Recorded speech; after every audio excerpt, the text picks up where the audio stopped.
उसके बाद इंडस्ट्री के एक बहुत बड़े सुपरस्टार, उन्होंने अपनी बात रखी लेकिन पब्लिकली नहीं की। इंडस्ट्री के सुपरस्टार शाहरुख खान, उन्होंने कहा था, कितनी शिद्दत से मैंने तुम्हें पाने की कोशिश की है कि हर जर्रे ने तुमसे मिलाने की साजिश की है। कहते हैं ना, अगर किसी चीज को दिल से चाहो तो पूरी कायनात उसे मिलाने की कोशिश में लग जाता है मेरे दोस्त। बहुत ही दुख होता है, बहुत ही अफसोस आता है। एक जरा इन्हें समझ में नहीं आती ये बात कि ये देश के अन्नदाता हैं। अरे इनको इन पे इतना जुल्म नहीं करना चाहिए मोदी जी, आप बिल्कुल ही गलत हैं। और मैं आपसे ये विनती करना चाहता हूं कि आप ये काला कानून वापस लें और हमारे किसान भाइयों को फिर से खुशहाल रहने दें। अगर आपने ये नहीं किया ना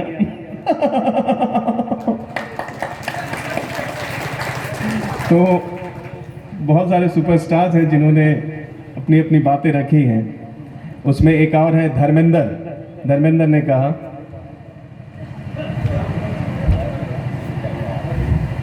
और पंडित जी आप यहां से निकल जाइए, सॉरी। तो धर्मेंद्र ने कहा, मोदी जी मैं कसम कर जाऊंगा, फन जाऊंगा, मर जाऊंगा अगर आपने किसानों का बिल वापस नहीं लिया तो मैं आपके खिलाफ इन किसानों के साथ बैठ जाऊंगा। तो मोदी जी ने कहा, भाइयों बहनों,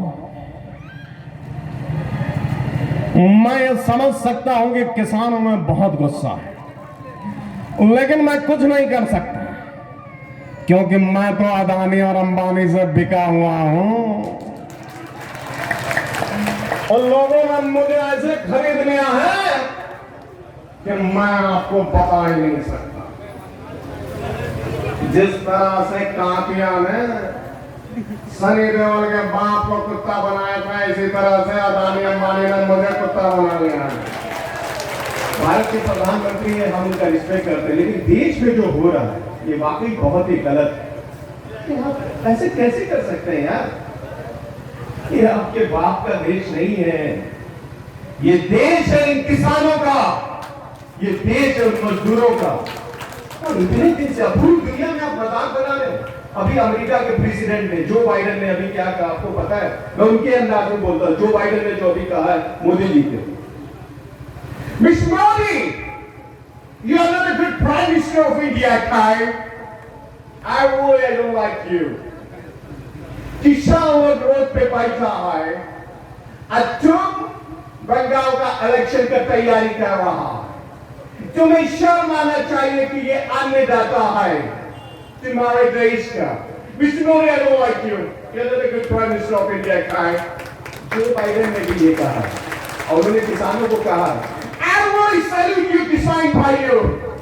मैं आप लोग को सच में कहना चाहता हूँ, great person, स्पेशली मैं राकेश टिकैत सर का बहुत बड़ा आभारी हूँ और आप सारे किसान नेताओं का, जो वाकई आपने साबित कर दिया हो कि देश का बॉर्डर हो या देश का राजधानी दिल्ली हो, इस तरह से आप लोग, बाप रे बाप, मुझे तो कसम से रोना आता है। ये हमारा देश है जहां हम हमेशा यही गीत गाते थे, मेरे देश की धरती,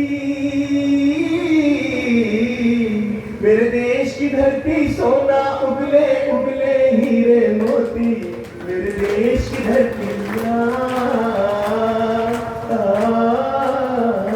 मेरे देश की धरती। वाकई जितना हम अन्न उगाते हैं मोदी जी, अगर ईमानदारी से आप हमारे किसान भाइयों की बात सुन ले तो इस तरह का प्रॉब्लम हो ही नहीं सकता। आपसे रिक्वेस्ट है, विनती है कि प्लीज आप जल्द से जल्द इस काले कानून को वापस लें और हमारे प्यारे माता बहने किसान भाइयों को उनकी अपनी जिंदगी जीने दें। इस तरह से जुल्म मत करें। आग की चिंगारी भड़क रही है, जिस दिन ये शोला बनकर निकला क्या अंजाम होगा मैं नहीं जानता हूं। इसलिए तो अभी एक और एक्टर है मिथुन दा, उन्होंने बीजेपी ज्वाइन कर ली, वो भी कभी उनके खिलाफ थे और बोलते थे, मोदी जी दिमाग खराब हो गया क्या तुम्हारा? इन किसान भाइयों के साथ जुल्म करना बंद करो। लेकिन अब क्या कह सकते हैं, बहुत ही दुख और अफसोस होता है कि इस तरह की जो राजनीति हो रही है ये काफी दुखदायी है। और एक और एक्टर है, मैं सारे एक्टर की थोड़ी कर देता हूँ, टाइम की कमी है, तो सैफ अली खान ने भी किसान भाइयों को मैसेज दिया और कहा, वाह कम ऑन यार, आई कैन बिलीव दिस यार कि किसान भाइयों के साथ मोदी जी आप जुल्म करो। वाह, अरे मुझे दुख हो रहा है यार, बहुत ही ज्यादा दुख हो रहा है। अगर आपने ये काला कानून वापस ले लिया ना, मां कसम तोड़ दूंगा, फोड़ दूंगा और कुछ भी कर सकता हूं मैं। वाह, मतलब थोड़ी सी मिमिक्री थी लेकिन किसान भाइयों के समर्थन में थी। एक और एक्टर है नाना पाटेकर साहब, उनका अंदाज भी बहुत अच्छा था, तो उनके अंदाज में मैं बोल देना चाहता हूँ।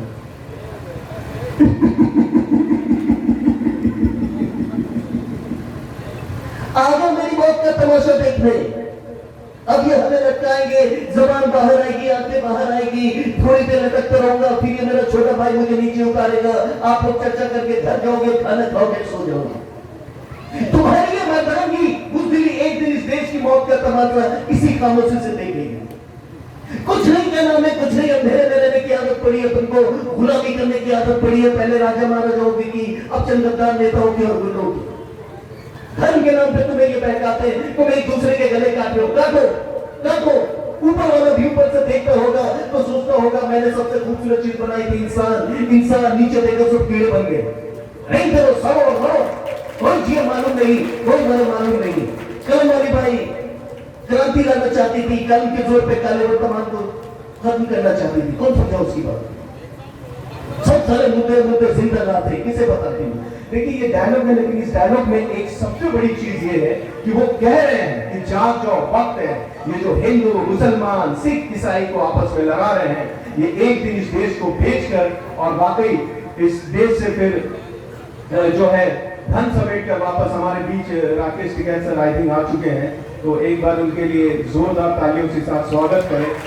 बहुत खुशी की बात है कि इतने बड़े नेता जिन्होंने वाकई इस सभा को संभाला, तो मैं चाहता हूं कि आप सारे लोग बैठ जाएं और मैं अपनी बातों को और भी रखना चाहता हूं। मैं बस इतना ही कहना चाहता हूं कि आप जितने सारे लोग हैं हमारे इस किसान भाइयों का समर्थन करें, सपोर्ट करें, क्योंकि आज ये है तो हम हैं। तो राकेश टिकैत सर आ गए हैं, तो मैं थोड़ा उनके सामने थोड़े आ जाओ, तो आप लोग थोड़ा सा बैठ जाए, क्योंकि वाकई सर मैं तो आपको सबसे पहले मैं आपको प्रणाम करना चाहता हूँ, सत श्री अकाल कहना चाहता हूँ कि आप हैं और आज आप हैं तो आपकी बदौलत ही ये सारे किसान, देश के सारे किसान इकट्ठा हैं। मैं सर एक कलाकार हूँ तो कला के अंदाज में आपको कुछ सुनाना चाहता हूँ, क्योंकि ये जो किसान रैली है जो आपने आज 107वां 8वां दिन है, 107वें 8वें दिन से इतना खूबसूरत ऐसा जो माहौल बना रहता है, इसके लिए आपको कोटि कोटि नमन और बहुत बहुत धन्यवाद। तो सर मैं बस इतना कहना चाहता हूँ कि आज वक्त आ गया है कि हम इन दुश्मनों से, मैं एक आम जनता को भी अपील करना चाहता हूँ कि आप किसानों का साथ दें, क्योंकि ये किसान है तभी हम जिंदा हैं, अगर ये नहीं रहे तो हम भी नहीं रहेंगे। तो मैं इनको फिर से एक जो देशभक्ति गाना वो सुनाना चाहता हूँ और सब लोग आप लोग साथ में गुनगुनाएंगे। अब मिमिक्री भी मैं सुनाऊंगा, एक देशभक्ति गाना है जो बहुत ही खूबसूरत है। जिंदगी मौत ना बन जाए संभालो यारो, जिंदगी मौत ना बन जाए संभालो यारो, हो रहा चलो मन मुश्किलों में है वतन, हाँ मुश्किलों में है वतन। राकेश टिकैत सर अगर आज लालू जी होते तो वो आपको इस तरह से कहते हैं, सामने कैसा है बढ़िया नेता, बहुत बढ़िया काम किया है देश का किसान का पैसा। हम अपील करना चाहता हूँ कि आने वाला लोकसभा इलेक्शन में मोदी के खिलाफ खड़ा हो जाए और उसको चैलेंज देगा कि नेता बढ़िया है, खूब बढ़िया नेता है, देश को बेच देगा मोदी, बेच देगा देश को। अडानी अंबानी के साथ मिल के जो घपला किया है। तो सर ये तो वाकई आपके लिए और आपके लिए एक और मैं तारीफ कर दूं कि शाहरुख खान आपके बारे में कह रहे थे। सबसे पहले मैं राकेश टिकैत सर को कहना चाहता हूँ कि मैं आपको अपनी तरफ से सलाम करना चाहता हूँ। अरे आप जैसे नेता पूरी दुनिया में आप जैसा नेता हो ही नहीं सकता। आपकी मैं कितनी तारीफ करूं, क्योंकि आपने जो किया है देश के लोगों के लिए, स्पेशली किसानों के लिए नहीं। मैं आपका बहुत बड़ा शुक्रगुजार हूँ। और मैं तो बॉलीवुड एक्टर हूँ, लेकिन आप रियल एक्टर हैं। अरे आप नहीं होते तो हम नहीं होते। मेरी माँ हमेशा कहा करती थी, इस दुनिया में दो लोग होते हैं, एक मोदी जी, एक राकेश टिकैत सर। और मोदी जी तो बहुत बुरे इंसान हैं, लेकिन आप बहुत ही अच्छे इंसान हैं कि आपने देश के किसानों को एक किया। और मैं, क्योंकि बहुत सारे लोग मंच पे बहुत कुछ कहना चाहते हैं, तो मैं जाते जाते फिर से एक बार एक देशभक्ति गाना आपको सुना देना चाहता हूँ।